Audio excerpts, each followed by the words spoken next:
Because at the city's planned public safety center, that same word, accountability, means something different, but just as critical. This project was supposed to bring Tulsa's first responders together.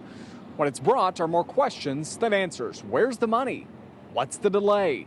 And when does the progress finally start?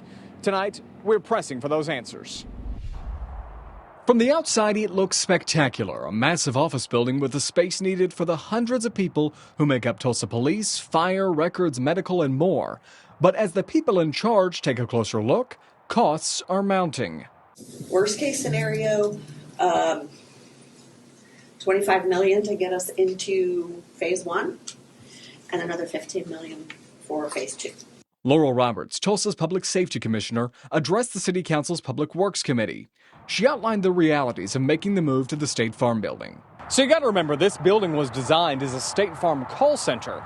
In order to transition it to a public safety center, the city's going to have to make a lot of changes to meet national requirements. In short, it must follow the codes set by the International Code Council. For public safety centers, that includes a storm shelter that could house hundreds, constructions of secure rooms, and reinforced glass. Roberts laid out a couple of examples. So there's internal renovations, like records has to have hard walls just because of the nature of what it's storing. Yep. But then there's other less confidential, less secure areas that we're using the demountable partitions as much as we can. Because those are all there, or as many of them were there. We kept with the building. There's also a wild card at play, the move of the nearby Mingo Valley Division. The State Farm building is set to host TPD at large, but it may host the Mingo Valley officers too.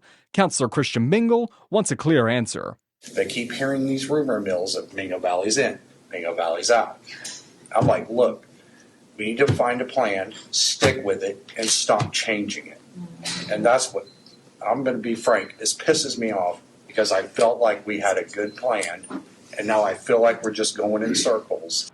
And then there's the hotel project. The sooner these agencies can move out, the quicker the hotel can go up by the convention center. The councilors expressed some surprise at all the changes needed over at State Farm.